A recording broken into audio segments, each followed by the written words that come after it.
You're listening to the Behind Every Employer podcast with your hosts Anson Green and Jeffrey Abramowitz. On the Behind Every Employer podcast, we sit down with future-focused employers and innovators who are advancing talent development for the frontline workforce that drives business. These leaders are challenging the status quo of education and training and delivering scalable solutions. Discussions cross the intersections of adult education, digital resiliency, training innovations, and other topics important to the new American workforce. This podcast is being brought to you by the Coalition on Adult Basic Education and sponsored by NGen, a carefree-focused virtual English language platform for organizations and employers working with immigrants and refugees. Listen to the Behind Every Employer podcast on Apple, Google, Spotify, YouTube, and you can find us at COABE.org. And now, here are your hosts, Anson Green and Jeffrey Abramowitz. Anson, how are you, my friend? Hey, man. Happy holidays. How's it going? Happy holidays to you. It's going really well. 2022, man, flew by. It really did. It's just a blur, and the podcast was a blur too. I mean, I can't believe we've got 10 episodes under our belt, 9 on the street. And hey, I have to first just give you a huge kudos for helping bring this together for me, and bringing your talents and COABE and Sharon, Bonney over there at COABE, just saying, hey, let's get this together and bring these great topics and these great guests out to a bigger audience, because it's a great year. Well, you'd shout out to you too. There's a lot of work that goes in on these podcasts, as you've come to realize. It's not just getting on the air. There's a lot of homework that's done, a lot of preparation, a lot of talking to guests, a lot of making sure that it makes sense and that the themes all ride together. And it's been great working with you. Really enjoy it, and we're looking forward to it. It's only been a year, and we're going to go strong. And we've been reading recently about a lot of podcasts that are actually going off the air. Yep. That have done a period of time, and we're just launching. We're just getting up and running. So looking forward to some changes in 2023 as we move forward. Well, what do you have in store today? How'd you want to tackle this end of year thing? So I really wanted to celebrate some of our guests this year as a thank you to them, and really recognition of what I call just some awesomeness. They every single guest brought something to the table that the people in America really can learn from and should be admired by, because they're doing some incredible work and changing the narrative when we talk about education in our country and getting people back into the workforce and into skilled jobs and careers. So what I wanted to do is I can lead, and I'm going to throw them out there to you. And I like to hear what you left with. We do during our show, when those people that watch us, we do a lightning round at the very end, what struck you? And everybody gets to chime in. So let's go through them. And we kicked off the year in January of 2022 with Jackie Brandt, and she was our very first guest. And I'm curious, from your perspective, was it what you expected? And what do you remember about Jackie coming on? Well, Jackie, Jackie and I go back many, many years, and I was just so happy that she agreed to be our first guest, because I felt comfortable with her. I knew she had so much to bring, and she's just really talented in this nexus of kind of the underskilled workforce in the healthcare sector and upskilling those folks into higher paying positions in healthcare. And that is such a hot topic. And she's, worked in that space for almost 30 years. And bringing her on was just really enlightening, because the thing that I think for our audience is that she's really born and bred also as an adult educator. And she came in many years ago as a literacy tutor. And so she had that underpinning. And then with many decades in the corporate world in healthcare, as a leader here in South Texas, in San Antonio, and in one of the biggest health systems in South Texas, she really had this great perspective of helping that frontline workforce in healthcare and how critical that workforce is. So she was a great guest. She is always just so fun to talk to, full of enlightening ideas. And the thing that I think she started this trend that ended up really taking off in the podcast, and it was this theme of digital access and digital literacy. So those of you that have listened to the podcast over the year know that every episode became more and more focused on digital access and digital literacy. And this wasn't planned coming in, but Jackie kicked it off talking about kind of one of her biggest projects, which was really the transition to electronic health records and what in a massive healthcare system that entailed in terms of upskilling all the workers to be able to use those digital tools in the healthcare system. So she was a trendsetter for us on the digital piece, and it was really a great theme. Yeah, it was a great theme. How about you? Yeah, so what I remember, and Jackie, it was the first time we had met, but she struck me because, number one, she was so calm, and a lot of people come on and they struggle a little bit with the words and trying to get everything out. And she was just, for the very first podcast, you just could throw her just about any softball and she was going to run with it. She was stellar. She was great, very unbelievably informative, and really did shed light on that digital piece that has been a recurring theme through us. She was awesome, and it was also in a sector, I think, that we don't talk enough about in the healthcare sector, and really integrating it with men and women that are just coming out of the either whether immigration challenges and or just entering the workforce, and how you build that career pathway into the healthcare field. And so she was awesome. We ran through that episode, and I got done. I'm like saying, "Oh man!" Like everyone is like, "How are we going to beat this? Like, how are we going to do the next one?" But then we had Hoden on the second episode, and he was all about transforming organizations. And man, and I remember him coming on too, and his he had a great background behind him. And you remember what happened we caught him from the gym. He didn't realize this was a fun one for everybody behind the scenes.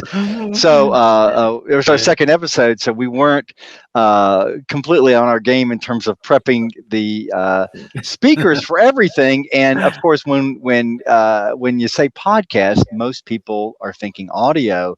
Of course, we do a YouTube version of this, and so Hal comes on, straight from working out in his gym, and right when we're about to go on, he's like, "This is going to be on video," and all of a sudden, it was like so hilarious. So you can see when you watch that episode and hear him, you could see he's just excited, and we just dove into it, and it was a great episode. He's someone I sit on the Digital Us Employer Network committee with him. And we just hit it off. Really, if you looked on paper, two different worlds. But this, again, he just hit strong in this nexus of digital. His big focus, he works at Impro, but his big focus over his career has been really helping uncover what these unconscious biases that businesses have and that workers have when it comes to digital upskilling and digital access, and introducing new tools into the workplace. And that was something very much in my day-to-day work was hot on our minds, and our employers out there that are making huge multi-million-dollar investments sometimes in technology need folks like Hal to kind of come in and really better understand, like, how will this technology really bring value to the business. And Hal and I really locked in, because I kept challenging him on this really low-skilled workforce when it came to digital access. Our adult education community, that's a different digital access than when you're talking about, business leaders and high-skilled production. And so I thought that episode was really good, because we found a place to really have a conversation together on the podcast, but then afterwards we've continued to chat about this topic of really helping businesses that are making big investments, but also that cost of technology is coming down, which means they want to deploy more, but you reach a limit if you're not really upskilling in the right ways our lower skilled workers. Yeah, that was the takeaway for me is Yeah. I really is really that upskilling piece and how you can, as an employer, really change the whole narrative by really taking your workforce, upskilling them, and moving them from that entry level position into those positions that are up the ladder. The other theme that started to evolve came really with episode 3 and ran throughout our podcast, and that was immigration. And I Yep. know this is a big passion for you Sure. when we talk about immigration and employment. And we had Samantha, Helen, and Jenny Murray were all on, and NIF came on and really shared what was probably one of the most informative episodes when we talk about immigration and what's actually happening in our country. I was just amazed because I learned so much in that episode. Yeah. And I was wondering, from your perspective, you work in the area a lot and you deal with the immigration issues all the time. And I'm curious what you walked away with from that episode. Yeah, it was a great episode. So these were leaders from National Immigration Forum and Upwardly Global. Now Jenny Murray's actually at the National Immigration Forum. She was there early in her career, went to Upwardly Global, and now has gone back to National Immigration Forum. But these are leading organizations on the front of immigration topics and issues, and also that kind of engagement with employers on that topic. And the thing that I brought, they came away with, first off, this was like a special emergency episode. It was the start of the Ukrainian war. You and I said, hey, we need to bring some people on and bring this to our audience in terms of what can we expect in terms of the employment vantage and also the educational piece for possible Ukrainian immigrants coming in. We expanded the episode to include the ongoing Afghan refugee situation there. And these folks really, I think, helped close a gap that I feel I see all the time. And people that know me know I talk about a lot, but we have kind of our immigration serving organizations at the national level, but also local levels. And then we have our adult education and literacy community at the national and local levels. And sometimes I feel like those worlds are ships passing in the night, and there's not enough integration between those two worlds. Even though the immigrant, the refugee, the new American is the common customer, And so I'm always enjoying moments when we can bring these worlds together and close those gaps. National Immigration Forum has been doing that for years. They have their own online ESL program called English at Work, which is a fantastic model, which is really designed to get to businesses and to help those workers that are at the business wanting to upskill and learn English in a real contextualized way. So it's a great leading organization in trying to bridge that gap. I think there's a lot of growth for us to do there because it's a common customer. And to me, bringing this frontline perspective of what's happening on the ground in Ukraine was real important because our educators out there that listen, see this downstream as they start to see, new students coming into class. I can recall years ago, just waves of students would come in sometimes, but I didn't know what was happening upstream. I wasn't apprised of the politics or the immigration changes that were happening to kind of create that new pool of educators. So I love moments where we can bring and close those gaps together between the communities. Yeah, once again, just unbelievably timely. Like we knew this was an important topic, but with what was happening in Ukraine and Afghanistan and even Mexico, we just couldn't have imagined it better timed out throughout the year. It kept cropping its head. So the next guest was really one that will always stick out because not only was she an amazing guest, but we've become friends. And thank you for that introduction. But Fontan Quinlivan is she was it was funny, she was on the show and not but a week after she was on the show, we both were speaking at an event and at the head table together and said, "What are you doing here? What are you doing here?" And she said, "What?" And we got to see each other live, and it was just an amazing opportunity. And she also her book Futura Health is an incredible there you go. She was an awesome speaker, and I've seen her. Seeing her live was even more impactful. So tell me, how long were you guys friends? You guys go back a little bit, don't you? Or? No, relatively new. Again, we sit on a committee together. Yeah, relatively new. And she was one of our 2 podcast gurus that came on. Jesse Hernandez also has his own podcast, and so does Vaughn. And she's, I knew her name from the National Skills Coalition, where she sits on their leadership committee. And I'd always, heard her podcast. And then when the book came out, I got a copy of it and then just reached out because we had sat on this committee, but we'd never really talked much. But I really loved her insights because they kind of struck a chord with me because she has had a strong career in the public sector, the private sector, and the nonprofit sector, just like I have. She understands bureaucracy. She worked in the California state bureaucracy in the community college world for the governor, and then of course now has her nonprofit. But she's got that breadth of perspectives and trying to bring these kind of these kind of different sectors of workforce development with the employer and the nonprofits and then the state or local areas together to build solutions. And that's not always easy. And that's why my copy of her book is just dog-eared and all, because she's got so many great tips that were either new to me or things that validated things that I had believed and had done. But it was great to find kind of like a work colleague or a brain colleague there on these kind of things. But she does so much in the healthcare world out in California and expanding that I think that's an area that is just constantly in need of innovation. And it's great that she's been able to stand up Futura Health and really create that forum for the healthcare industry. Yeah, and her book is Workforce RX for anyone that wants to get it out there. It's fantastic. Just a great read. So we got one podcaster that gave us some insight in her expertise. And then the very next week, we bring in another podcaster who was amazing, and Jesse Hernandez. Yep. And, I laugh because I get these emails from Anson all the time. And Anson's comes up with these great ideas. We need to do this, we need this. And 90% of those ideas come from Jesse's podcast. We need to do it. Jesse does this. You got to check it out.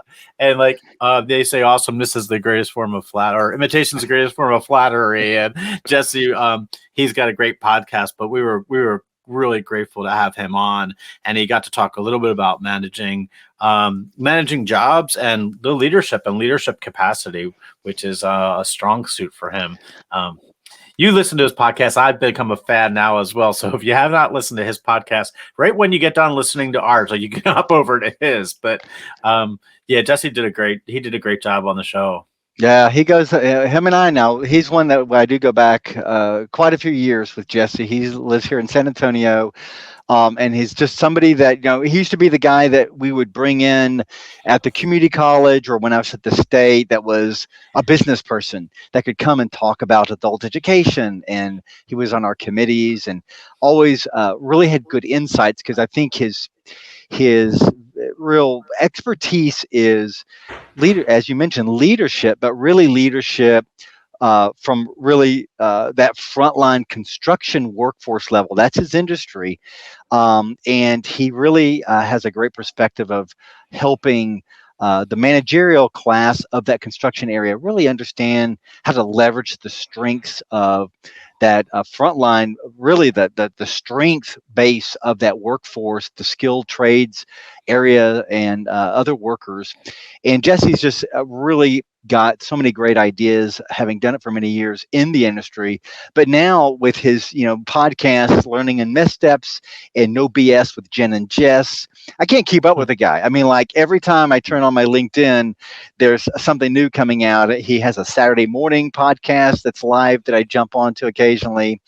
And I'm making good on something that we mentioned in, I think, the podcast. Jesse and I are going out on Tuesday to Eddie's Tacos on the south side of San Antonio to have some breakfast tacos and talk shop. Jesse, he's fantastic. And there's a lot of great leaders in the construction sector. I'm really surprised if you're listening and you're in construction. There's so many podcasts in construction. I'm glad I listened to 3 or 4 of them, and they're really great, and they always tackle unique areas. And so I haven't seen a sector that has really grabbed the podcast form as strongly, I think, when it comes to that kind of workforce that we're, our adult education workforce. It's largely in service jobs and construction jobs and tech jobs. Really seeing that take off in a podcast format. It's really nice to hear these different perspectives. Yeah, really pretty cool. So the other theme that's kind of run and with us is, besides the digital equity and digital literacy pieces and the immigration pieces, is we actually had a show where we were able to blend them both together. Yep. And also had a friend, Katie Brown, on from NGen, Yep. who was a sponsor of the show for the last year, and our friends from Tzatziki Cafe, Yep. and they were awesome. I got my Tzatziki's cup, man. I had to drive all the way to Grapevine, Texas. That's the closest Tzatziki's. They're all over the country, but we've got to get some here in South Texas. But yeah, that was a great episode. Amy Parnham, Raina Camargo, and Katie Brown from NGen, as you mentioned, really talking about bringing those digital and ESL skills into the restaurant, into the workplace, providing time for workers that are starting kind of in the kitchen, and getting them into leadership positions. But it's always English that holds people up sometimes from taking those leaps. And I really love the perspective that Amy and Raina shared. They definitely have a deep bench of experience with all the stores that they have. And I just thought it was a great kind of model of leadership to see. Sometimes the restaurant industry it's a really tough one to schedule around when it comes to things like this. And so the NGen platform was a great one for them to use, because it's one that you can kind of do in a asynchronous way and really bump and flex around people's schedules. So it was a great episode. Yeah, that was great. And then it led to for me was one that was more in the lane of the work that I do, because it's in the Center of Workforce Development and Justice. And we had my friend, Jeff Korsenik on from, Jeff wrote a book called Untapped Talent, which is doing wonderfully. But everywhere I go, I've been traveling the country speaking this year, and I bump into Jeff pretty regularly as he travels the country, and we've been good friends. And he just shed this light on the value of hiring and retaining talent that may have a justice background and justice impact, and really looking at it from an economist perspective. And he was just named chief economist for Fifth Third Bank in Chicago. I saw that. Yeah, I saw that. Congratulations to Jeff. Just a great That was a show. great episode. I mean, that episode really got me thinking. I mean, this is, of course, your area of expertise in terms of your work.